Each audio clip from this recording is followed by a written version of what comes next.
함께 고백합시다. 내 안에 가장 귀한 건 예수를 알미라.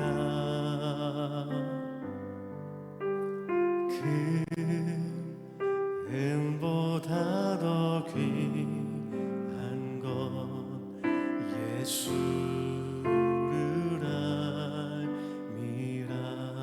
세상 지식보다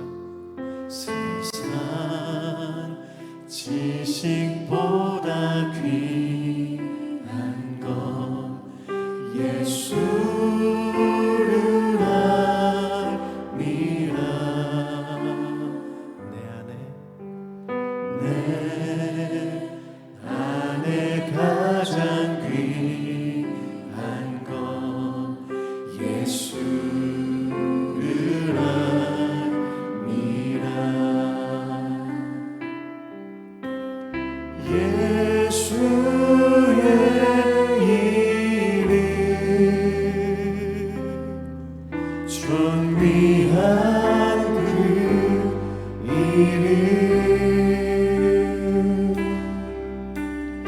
예수의 이름 능력의 그 이름 내 안에 가장 귀한 것 내 안에 가장 귀한 것 예수를 알미라. 그 은보다 더 귀한 건 예수를 알미라. 세상 지식보다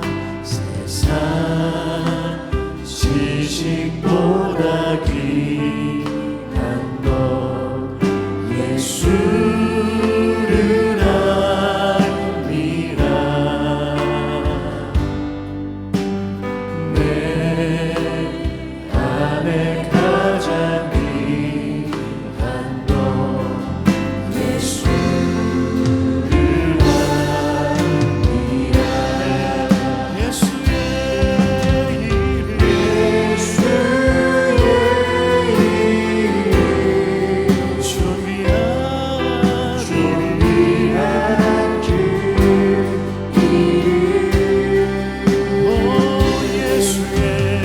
이름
주신 그 이름을 마음 가운데 꼭 품고 살아가길 소망합니다. 아멘.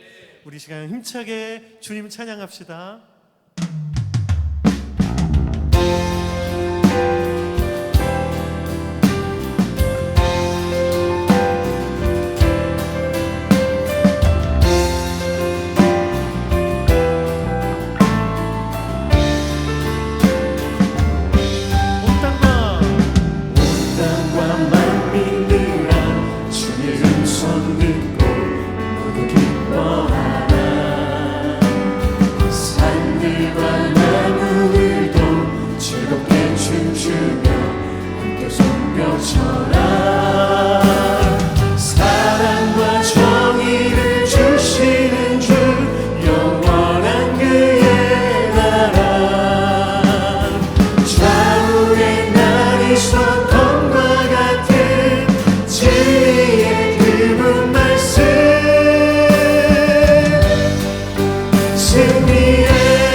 주의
찾는 이 없어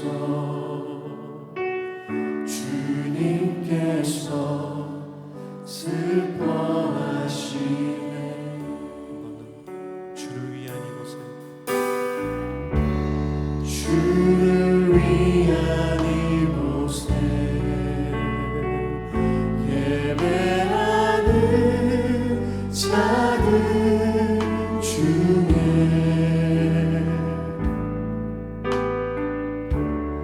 그가 찾는 이 없어 주님께서 슬퍼하시네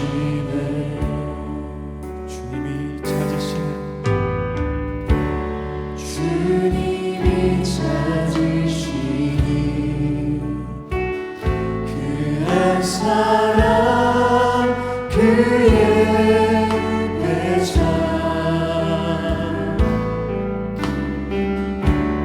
내가 그 사람 되니 간절히 주께 예배하네 주네요 이곳에 서 있는 주임제에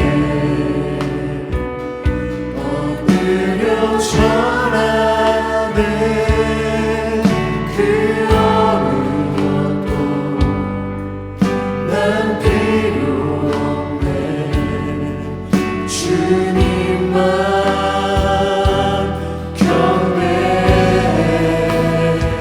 주네요 이곳에 서 있네 주임제에 엎드려 절하네 그 어느 것도 난 필요 없네 주님만 경배해 주님이 찾으시는 주님이 찾으시는 그 한 사람이 바로 내가 되기를 소망합니다. 한 사람 그의 배자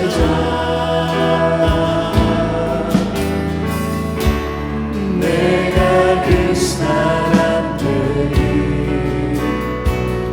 간절히 주께 다시 한 번 더 전심으로 고백합시다. 주님이 찾으시는 주님이 찾으시는 그 한 사람 그의 배자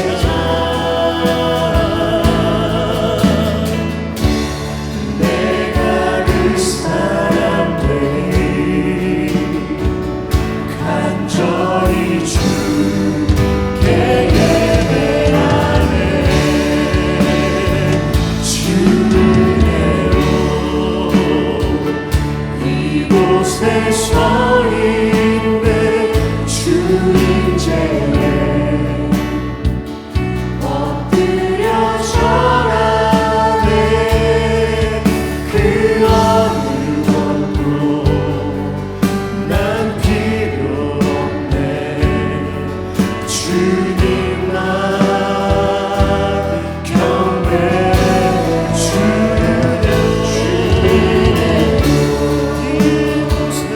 이곳에 서 있는 주님제에 엎드려 절하네 그 어느 것도 난 필요 없네 주님만 경배해 우리 목소리 높여서 주님으로 주께로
비밀을 계시하시는 하나님. 하늘의 비밀을 계시하시는 하나님.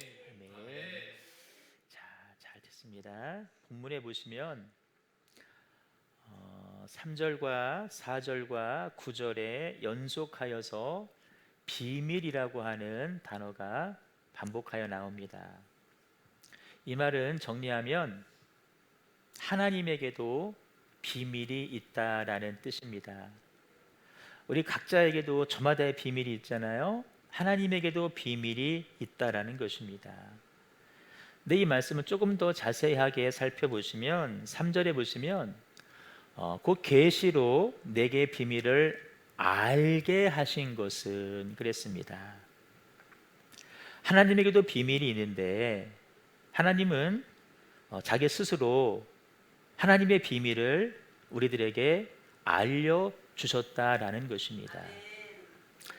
4절에 보시면 그것을 읽으면 내가 그리스도의 비밀을 깨달은 것 너희들이 알게 될 것이다.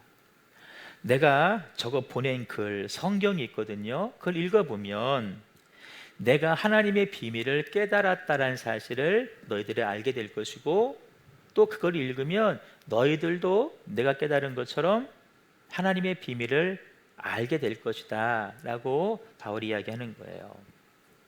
9절에 보시면 하나님 속에 감춰졌던 비밀의 경륜이 어떠한 것을 드러내게 하려 하심이라 그랬어요. 하나님 속에 감춰졌던 비밀의 신비함이 얼마나 크고 얼마나 위대한지를 들춰내기를 하나님이 원하신다는 거예요. 자, 잘 생각해 보세요. 우리 생각에 비밀이라고 하는 것은 드러나면 안 되는 거잖아요. 비밀은 누가 알면 안 되는 거예요. 손님 많은 식당에 그 집만의 비법, 레시피, 뭐 된장 만드는 비법, 양념 만드는 비법 아무에게도 알려주지 않습니다. 우스갯소리로 며느리도 몰라, 아무도 몰라 라는 말이 있잖아요. 우리가 즐겨 마시는 코카콜라 만드는 그 비법 전 세계인들 그렇게 즐겨 마시지만 아무도 모릅니다. 그런데 하나님은 당신이 가지신 그 비밀을 우리들에게 들춰내기를 원하신다는 거예요.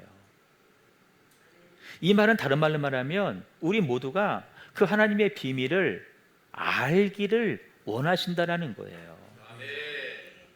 제가 조금 아는 체 좀 할게요. 잘 들어보세요. 오늘 말씀을 이해하는데 도움이 되기 때문에 드리는 말씀인데 본문에 나오는 그 비밀이라고 하는 단어 헬라어 원어 성경을 보시면 미스테리온이라고 하는 단어를 씁니다. 미스테리온 많이 들어봤죠? 영어의 미스테리가 여기에서 파생되었습니다. 근데 우리가 영어를 공부하면서 비밀이라고 하는 뜻의 단어는 미스테리 말고 또 다른 게 있음을 알게 돼요. 뭐냐면 시크릿입니다. 미스테리도 비밀이고 시크릿도 비밀이에요. 헬라어로는 미스테리온입니다. 그럴 때 미스테리와 시크릿이 똑같이 비밀로 번역되지만 뉘앙스는 조금 다릅니다. 시크릿은 뭐냐면 끝까지 감추어져 있는 비밀을 말할 때 시크릿이라고 해요. 몰라도 돼요. 의미만 아세요. 아직 드러나지 않은 비밀이 시크릿입니다. 아니 드러나면 절대로 안 되는 게 시크릿이에요. 그런가 하면 이미 드러난 비밀이 있습니다. 한때는 비밀이었는데 드러나는 거예요. 또 내가 비밀이라고 말하면서도 은근히 드러내고 싶은 비밀도 분명히 있습니다. 남들이 좀 알아줬으면 하는 나만의 비밀, 뭐 나의 그 아름다움의 비밀, 누가 좀 알아줬으면 너 그 화장품 어디서 샀어? 물어보잖아요. 그러면 누가 물어보지 않아도요, 이런 사람들은요 스스로 소문을 냅니다. 내가 너한테만 얘기하는 거야 하면서 다 스스로 소문을 내요. 비밀을 다 알려주는 거예요. 이때 쓰는 단어가 미스테리입니다. MBC 예능 프로 중에 여러분들 아마 보시는 분 있을 거예요. 복면가왕이라고 하는 프로가 있습니다. 되게 예능 프로가 금방 나왔다가 금방 끝나는데 이 프로는 지금도 하고 있어요. 가수가 나와서 마스크를 쓰고 복면을 하고 노래를 하는 프로그램입니다. 지면 탈락하는 요즘에 인기 있는 서바이벌 방식이에요. 그 프로가 롱런하는 이유는 사람들이 좋아한다는 의미인데 왜 좋아하냐면은 그 서바이벌 방식, 그 방식도 흥미롭지만 중간중간에 그 패널들이 저 가수가 누굴까? 누굴 거야? 이 사람 아니야? 저 사람 아니야? 막 맞추는 거예요. 그게 흥미로워요. 그리고 마지막에 가면 먼저는 탈락한 사람부터 가면을 벗으면서 그 사람이 누구인지를 알려줍니다. 물론 끝까지 남은 뭐 가왕이라고 하는 사람도 마지막에 가면 마스크를 벗고 그 사람이 누구인지 비밀을 알려주는 거예요. 그 방송의 컨셉이 뭔지 아세요? 감추었다가 드러내는 것입니다. 이해되시죠?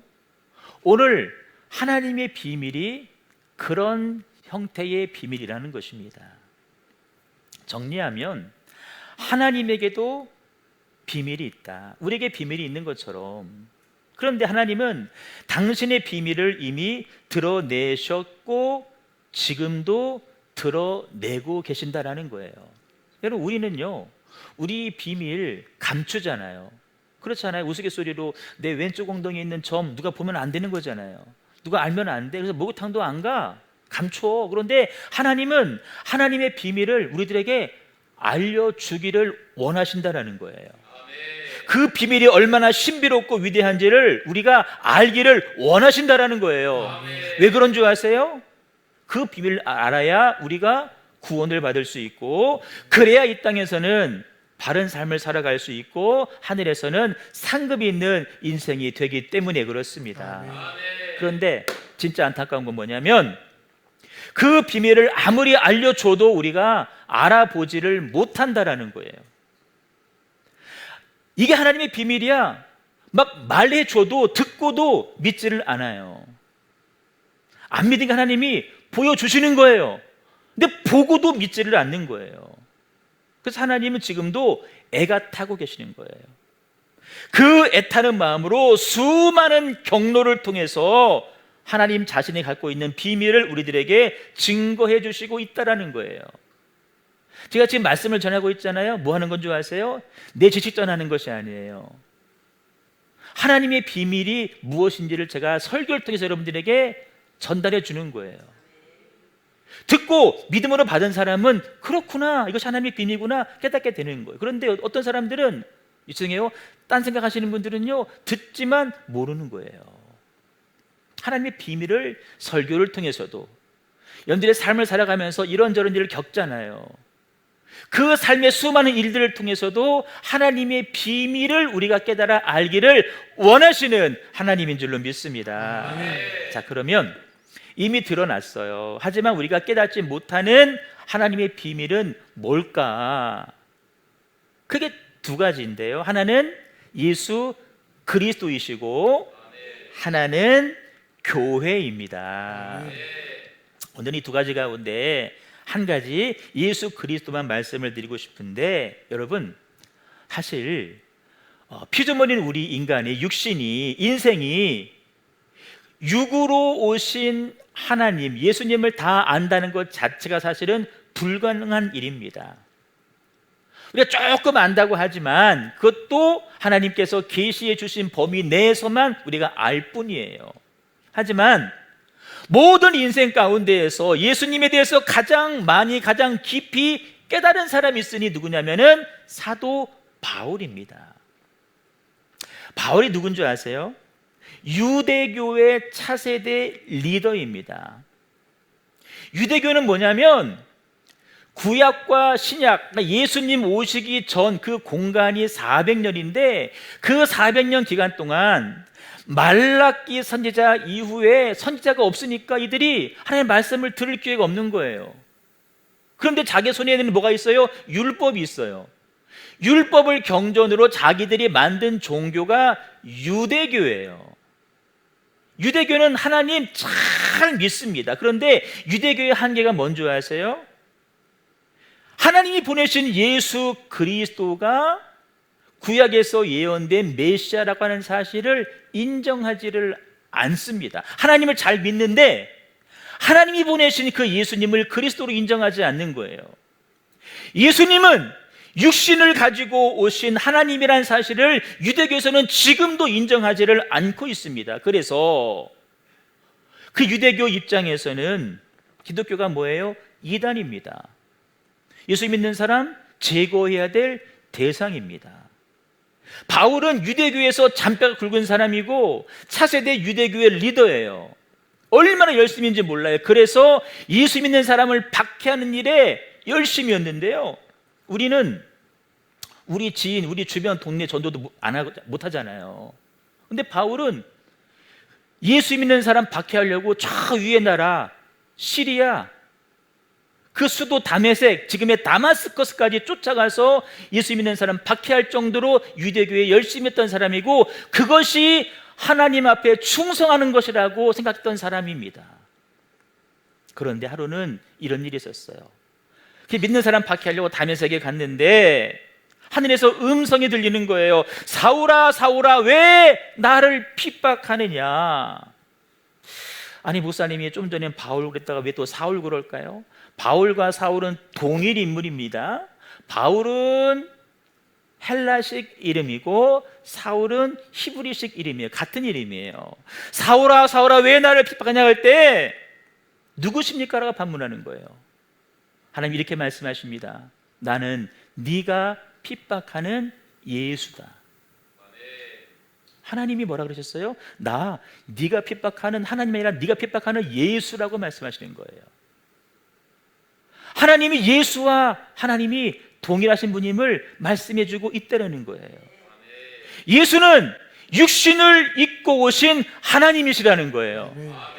하나님 원래 영이시고 말씀이신데 볼 수 없잖아요. 영이고 말씀이기 때문에 만질 수 없는 그분이 육신을 입고 이 땅에 오셨으니 그분이 바로 예수요. 그분은 하나님이신 줄로 믿습니다. 그래서 예수 믿는 사람 핍박하는 것도 하나님을 핍박하는 것이다라고 하나님이 말씀하시는 거예요. 이 놀라운 비밀을 이때 바울이 깨닫게 되고 유대교에서 나와서 나를 새롭게 변화시킨 예수 그리스도의 복음을 전하는 일에 그 삶을 다 바치기를 원하는데 그가 오늘 이렇게 얘기하는 거예요. 내가 보내는 서신을 너희들이 읽으면 내가 그리스도의 비밀을 깨달은 것을 너희도 알게 될 것이다. 응? 골로새 교회 편지를 보내면서 얘들아 이거 읽어봐. 이거 읽어보면 내가 하나님의 비밀을 깨달은 건 너희도 알게 될 거야. 골로새 1장 17절 말씀을 같이 읽어봅니다. 시작. 하나님이 그들로 하여금 이 비밀의 영광이 이방인 얼마나 풍성한지를 알게 하려 하시니라. 이 비밀은 너희 안에 계신 그리스도시니 곧 영광의 소망이니라. 아멘. 이 비밀의 영광이 이방인들 가운데도 얼마나 풍성한지를 알기를 원한다라는 거예요. 이 비밀을 따른 것이 아니라 너희 안에 계신 예수 그리스도시다. 다시 한번 정리해요. 예수 그리스도가 하나님의 비밀입니다. 예수님으로 말미암아 이루어진 구원의 역사도 하나님의 비밀인 줄로 믿습니다. 그런데 골로새서 1장 26절 말씀을 보시니까 이는 만세와 만대에 감추어졌던 것이었답니다. 만세와 만대로부터 감춰져 있던 비밀인데 이제는 그 비밀이 뭐라는 거예요? 성도들에게 나타났다라는 거예요. 하나님이 이제 들추어냈다라는 것입니다. 알려줬다라는 것입니다. 계시해줬다라는 것입니다. 하나님은 때가 되었을 때 감추어져 있었는데 때가 참에 때가 되었을 때 그 비밀을 우리들에게 계시해 주셨다라는 거예요. 아멘. 그분이 누구예요? 예수 그리스도라는 거예요. 아멘. 성탄이에요. 우리가 성탄절날 기뻐 캐롤 부르고 선물 주고받지만 하나님의 비밀이 이 땅에 계시된 날이에요. 아멘. 그래서 여러분, 사실은 저는 마음에 이런 설교들을 성탄절에 좀 하고 싶어요. 그런데 우리가 막 공연하다 보면은 막 정신이 없어가지고 이런 얘기하면 잘 못 들어가지고 못 하는데, 하나님의 감추어졌던, 언제부터? 만세부터, 만대부터 그 비밀이 오픈된 날이, 계시된 날이 바로 성탄절이다. 그런데 여러분, 이 비밀을 누가 막 알려고 연구해서 알게 된 거예요? 아니에요. 하나님 스스로 알려주신 거예요. 오늘 말씀의 제목이 뭐예요? 하늘의 비밀을 계시하시는 하나님이에요. 드러내시는 하나님이라는 거예요. 그런 의미에서 예수님의 오심은 어느 날 갑자기 이루어진 것이 아니에요. 예수님 통해 이루어진 구원도 어느 날 갑자기 이루어진 것이 아니라는 거예요. 우리가 흔히 잘 들어요. 삼위일체의 하나님이라고 이야기를 합니다. 성부 하나님, 성자 예수님, 성령 하나님, 각각의 위격에서 저마다의 독특한 사역을 하시지만 그 세 분은 셋이 아니라 한 분이다라고 하는 교리가 삼위일체인데, 조금 더 설명드리시면요, 성부 하나님은 아담이 범죄한 이유, 우리가 죄로 인해서 신음하지 않았습니까? 그런 우리를 구원하시려고 구원의 계획, 구원의 스케줄을 짜신 분이 바로 하나님이신데, 그 구원의 계획을 언제부터? 아담이 범죄한 그 순간부터 구원의 계획을 세우셨다는 거예요. 오늘 갑자기 한 게 아니에요. 아담이 거슬러서 아담이 범죄한 그 순간부터 하나님은 구원의 계획을 세우시는 거예요. 그 예수님은 누구냐? 성자 예수님은 아버지의 그 계획대로 이 땅에 오셔서 십자가에 달려 죽으시고 사흘 만에 부활하심으로 하나님의 계획, 구원의 계획을 완성해 주신 분인 줄로 믿습니다. 그리고 성령님은 누구냐? 그 하나님의 구원의 계획, 성자 예수님의 사역을 성령 하나님이 지금도 우리와 함께 하시면서 알려주시고 깨닫게 하시고 기억나게 해주신다라는 거예요. 그 많은 세월이 지났지만 우리는 본 적 없잖아요. 하지만 인종과 혈통과 상관없이 성령께서 우리 가운데 역사하시면서 아버지의 구원의 계획 스케줄, 아들 예수의 구원의 사역을 우리들에게 깨닫게 해주시는 줄로 믿습니다. 그래서 궁금한 게 있어요. 하나님의 비밀이 예수 그리스도라면, 아니 하나님은 그 유구장장한 구약의 역사를 그냥 건너뛰고 바로 신약시대 예수님으로 오시면 되지 왜 기나긴 세월을 그냥 그렇게 보내셨을까라는 질문이에요. 어떤 분들은 이렇게 말을 합니다. 제가 받은 질문이기도 해요. 아니 구약은 가만 보니까 이스라엘 나라의 역사인데 왜 한국 사람이 그 이스라엘 역사를 배우냐고. 한국사도 모르는데 더군다나 그걸 왜 우리가 신앙으로 여기냐는 거예요. 여러분, 성경을 모르고 하나님의 역사를 모르기 때문에 그런 질문을 하는 것입니다. 잘 설명해 주세요. 구약 성경은 단순한 이스라엘 한 나라의 역사를 말하는 것이 아닙니다. 구약은 뭐냐? 인류 구원을 향한 하나님의 역사가 어떻게 전개되어 가는지 그 과정을 이스라엘이라고 하는 한 나라를 샘플로 선택해서 설명해 주는 거예요. 이해되세요? 온 인류를 향한 하나님의 구원의 계획, 구원의 스케줄, 하나님의 그 구원의 사랑하심이 우리에게 어떻게 임했는지를 우리 모두를 예를 들어 설명하는 것이 아니라 이스라엘 한 나라를 선택해서 샘플로 설명해 주는 것이 바로 구약 성경이라는 거예요. 그래서 여러분, 구약만 보더라도 많은 사건, 많은 인물들이 등장을 하는데 그 모든 사건과 모든 인물들의 결론은 뭔지 아세요? 바로 예수 그리스도이십니다. 딸의 결론은 예수님입니다. 그러니까 구약의 모든 사건은요, 예수 그리스도가 왜 이 땅에 오셔야 됐는지에 대한 배경입니다. 백그라운드예요. 구약의 주요 인물들은 예수 그리스도를 예표하는 거예요. 예수 그리스도라고 하는 실체를 보여주는 그림자라는 것입니다. 보세요. 그림자가 빛이잖아요. 그림자는 스스로 생기는 게 아니에요. 전봇대의 그림자도 전봇대가 있어야 그림자가 생기는 거예요. 그림자는 진짜가 아니에요. 가짜예요. 실체가 아니에요. 실체가 오면 그림자는 사라지게 돼 있어요. 그래서 여러분, 구약의 모든 인물 사건들, 신약의 예수님 오심으로 인해서 그들은 뒤로 물러나는 거예요.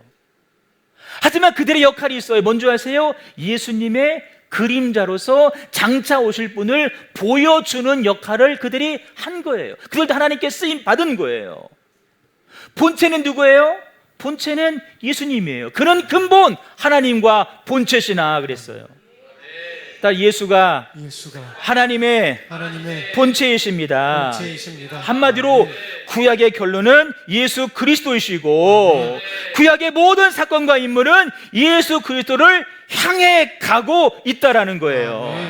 여러분, 마태복음 1장에 보시면 아브라함부터 시작해서 족보가 나오죠. 마지막은 뭐예요? 마리아에게서 그리스도라 하는 예수가 나니라. 쭉 읽어보시면요, 단순히 낳고예요. 누가 볼 때 참 많이 낳았다, 그게 아니에요. 이 낳고의 길을 통해서 누가 오신다? 예수가 오신다라는 거예요. 그래서 족보는 다른 게 아니에요. 족보는 예수가 오시는 길입니다. 따라 예수가 오시는 길.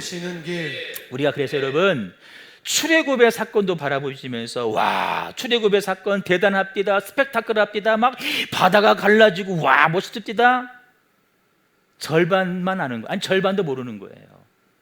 우리는 출애굽을 통해서 뭘 봐야 된다? 예수님과 예수님의 구원 사역을 봐야 될 줄로 믿습니다. 오늘은 구약 가운데 예수님을 예표하는 몇 가지 사건을 좀 보려고 하는데, 첫 번째는 아담에게 지어주신 가죽 옷이에요. 선악과를 따먹지 말라는 말씀에 불순종해서 그들이 죄를 지었어요. 가장 먼저 느낀 것이 뭐였냐면은, 어머, 우리가 벗었네, 부끄러움이었어요. 자기의 부끄러움을 가리기 위해서 뭐 하죠? 무화과 잎으로 치마를 해서 입었어. 여러분, 무화과 잎으로 해서 만든 치마가 과연 얼마나 가겠어요? 몇 시간이나 가겠어요? 무슨 말인 줄 아세요? 인간의 노력으로는 우리의 부끄러움 결코 가릴 수가 없다라는 거예요. 아무리 좋은 낙엽, 좋은 잎사귀 골라서 그거 가지고 정교하게 뭐 만들었다 할지라도 여러분, 해 한번 비치면 말라 비틀어지는 거예요. 뭐 조그만 데 걸리면 쫙 찢어지는 거예요.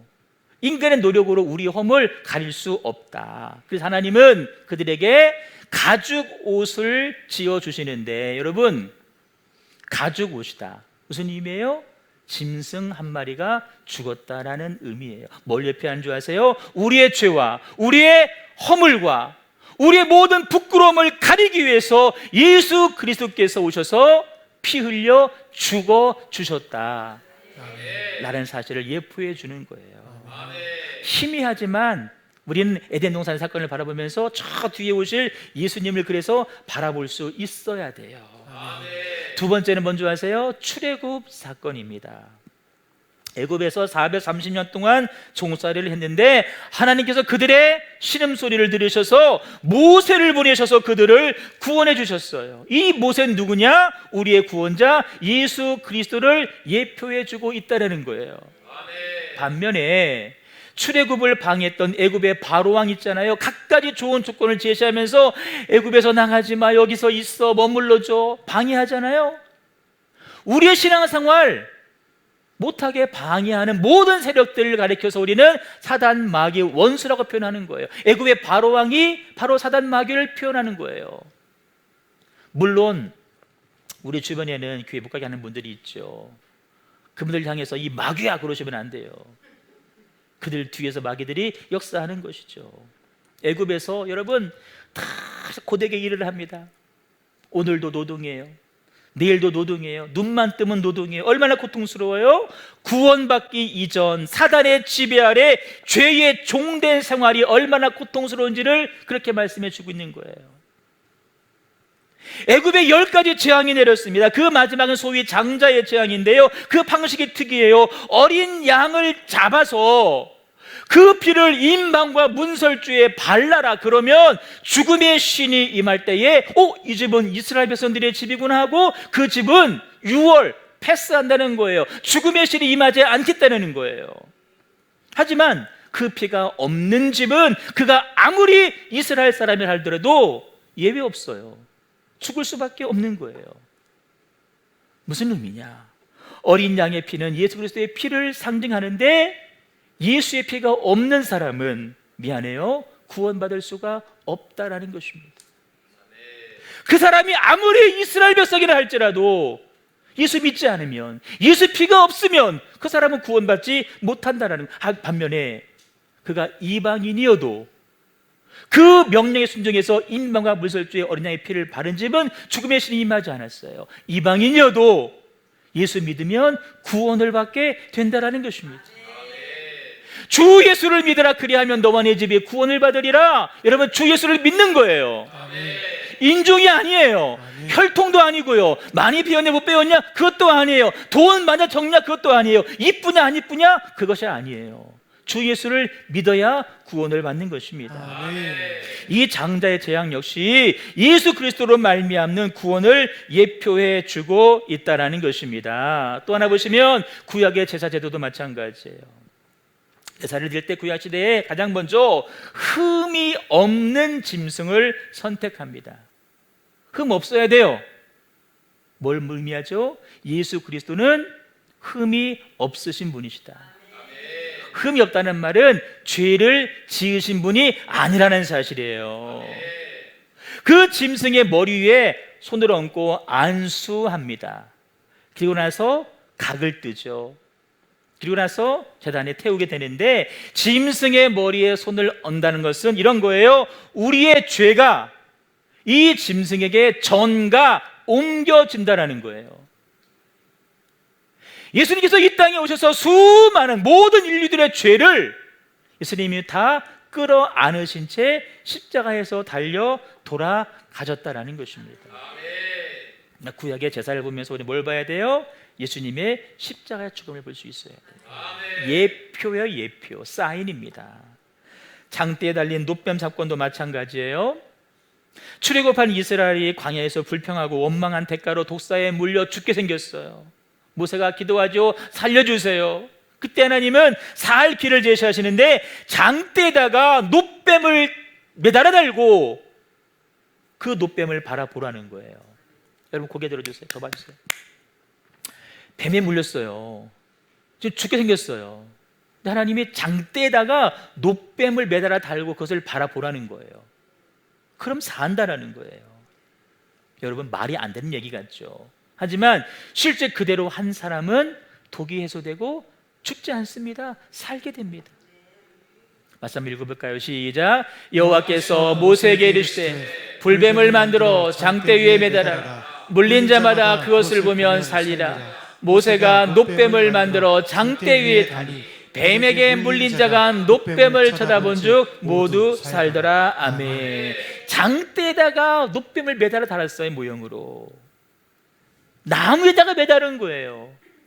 십자가에 달리신 예수님을 예표하는 것입니다. 바라보는 자는 살고 바라보지 않는 자는 죽는다. 예수 바라보는 자는 살고 예수 바라보지 않는 자는 죽는다라는 것입니다.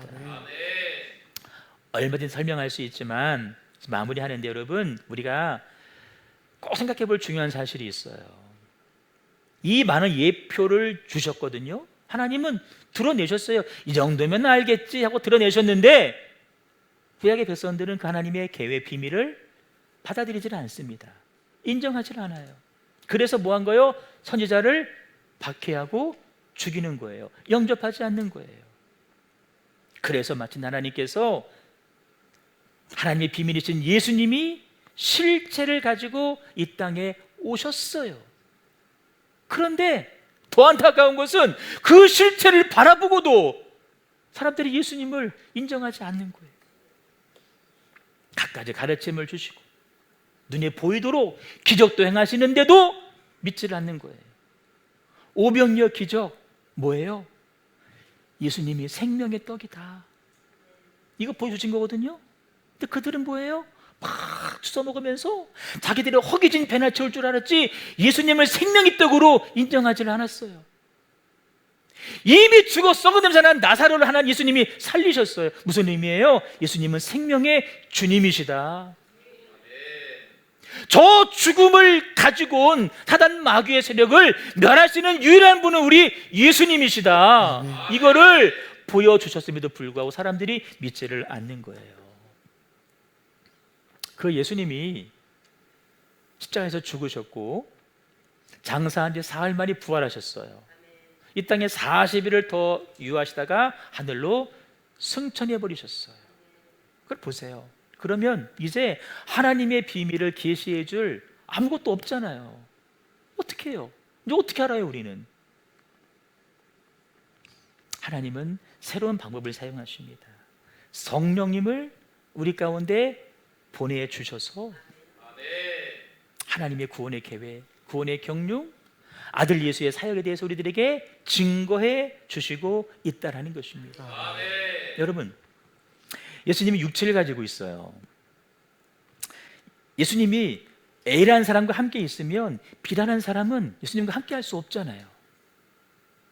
여기 계시면 저쪽에서는 주님과 함께 할 수 없어요. 이건 물리적인 한계예요. 그래서 여러분, 하나님께서 모든 사람과 함께 하시려고 성령으로 이 땅 가운데 내려오셨다라는 거예요. 우리 믿어야 될 것은 우리 예수님을 구주로 영접할 때 성령님이 우리 안에 들어와 계신다라는 거예요. 내가 너희 안에 있는 것을 너희가 알리라. 예수님 어떤 분이셔요? 죽음을 정복하신 분이셔요. 인간의 죄의 문제를 해결하신 분이셔요. 하나님 천지 창조 사역에 동참하신 분이셔요. 그분이 성령으로 우리 안에 들어와 계신다라는 거예요. 그래서 바울이 고로새 교회에 편지하면서 너희 안에 계신 예수 그리스도가 하나님의 비밀이다. 그 예수는 우리 영광의 소망이라고 말씀해주고 있는 것입니다. 놀랍지 않으세요? 하나님이 영으로 우리 안에 들어와 계신대요. 온 우주 만물을 창조하신 하나님이 지사님 속에 들어와 있다는 거예요. 안 놀래요? 우리를 구원하신 예수님이 우리 안에 영으로 들어와 계신다는 거예요. 이게 얼마나 놀라운 일이에요. 제가 비유 한 가지만 말씀드리고 말씀을 마치려고 해요. 제가 만들어낸 비유예요. 정확히 말하면 어느 목사님 설교를 듣고 제가 그대로 인용하는 거예요.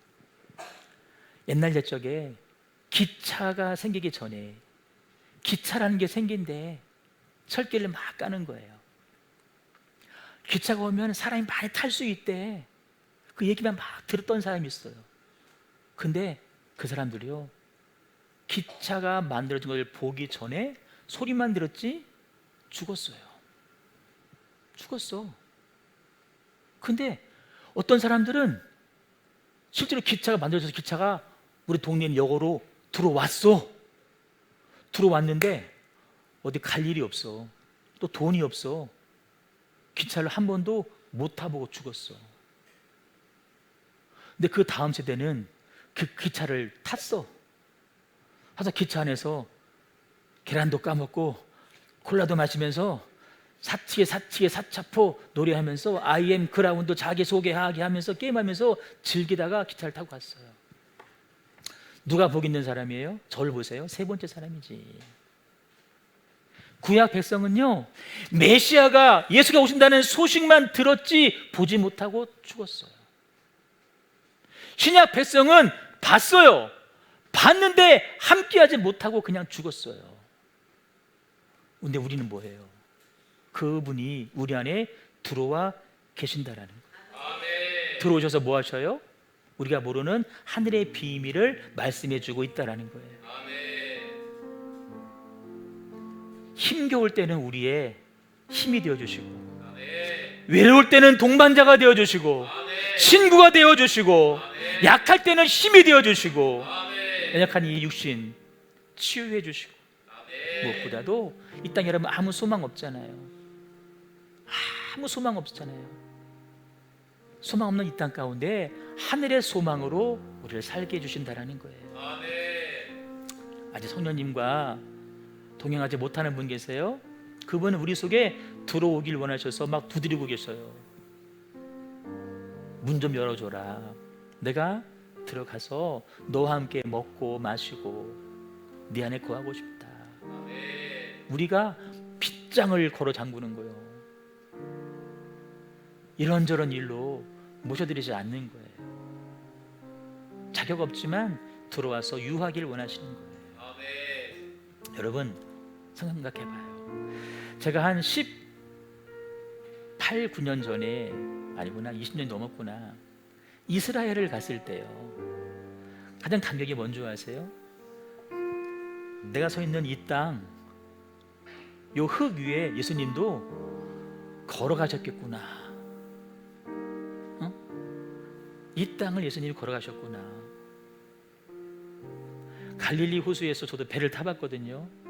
전 여기 무리를 막 걸어가셨구나. 그 예수님이 우리 안에 들어와 계시다는 거예요. 예수님 십자가에서 나를 위해 죽으시고 사망 권세에 이기시고 부활하신 그 예수님이 지금 영으로 여러분 속에 들어와 계신다라는 거예요. 또 들어오기를 또 원하신다라는 거예요. 하나님의 비밀이 내 안에 있다. 여러분 이것처럼 영광스러운 게 어디 있어요?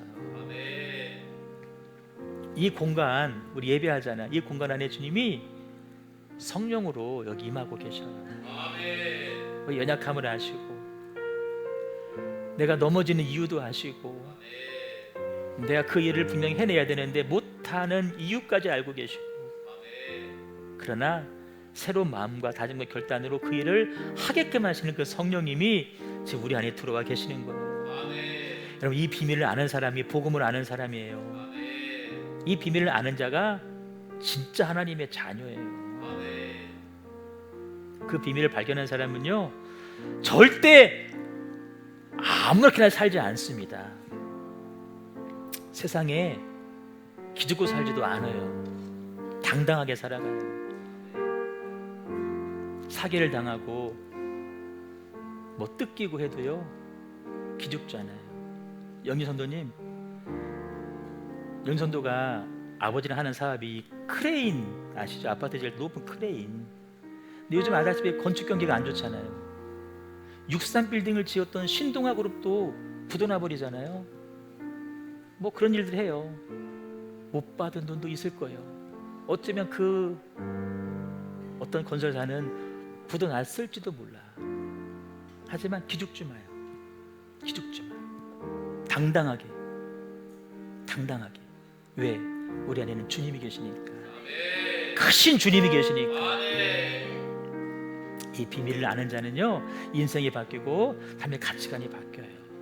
간절히 바라기는요 사랑하는 형제 가족이 하나님께서 만세 전부터 감춰놓으셨던 비밀, 1급 비밀 예수 그리스도 꼭 발견하심으로 남은 생에 복을 누리며 살아갈 수 있기를 주님의 이름으로 축복합니다.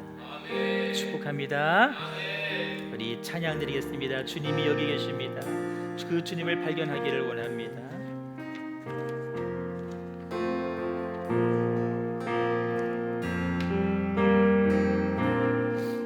주님 나를 부르시니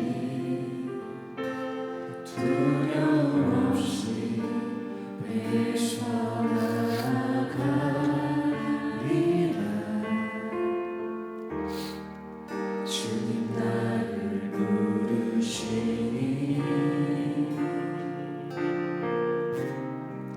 주님 내게 오라시니 주님 보고 계십니다. 주님 보고 계시기에 의심치 않고 바다를 걸어가리라.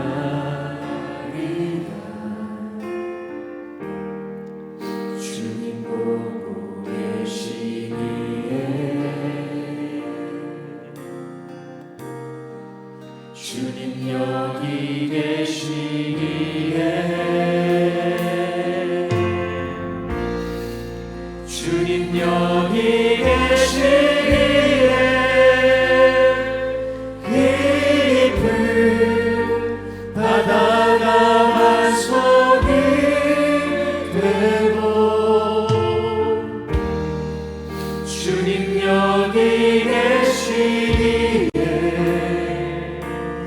반석 위를 내가 걸어가리라 주님 여기 계시기에 저것이 파도가 반석이 되고 주님 여기 계시기에 반석 위를 내가 걷습니다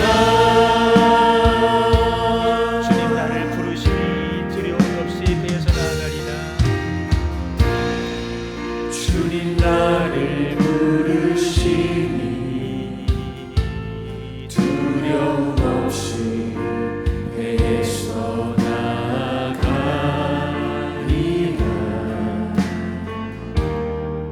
주님 나를 부르시니 주님 내게 오라시니 주님 보고 계십니다. 주님 보고 계시기에 의심치 않고 바다를 걸어가리라 주님 보고 계시기에 주님 여기 계시기에 주님 여기 계시기에 깊은 바다가 반석이 되고 주님 여기 계시기에 반석 위를 내가 걸어가리라 주님 여기 계시기에 저것이 파도가 반석이 되고 주님 여기 계시기에 반석 위를 내가 걷습니다 주님 여기 계시기에 주님 여기 계시기에 여기 계신 주님이 깊은 우리 앞에 계시기 때문에 우리를 이끌어낼 수 있게 되시옵소서. 주님이 내 안에 계시기에 주님 여기 계시기에 내가 반석 위를 걸어갑니다. 반석 위를 내가 걸어가리라 주님 여기 계시기에 저것이 파도가 반석이 되고 주님 여기 계시기에 반석 위를 내가 우리 한 번 더 고백합니다.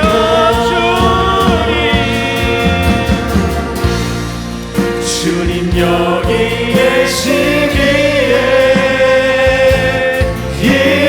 깊은 바다가 반석이 되고 주님 여기 계시기에 반석 위를 내가 걸어가리라 주님 여기 계시기에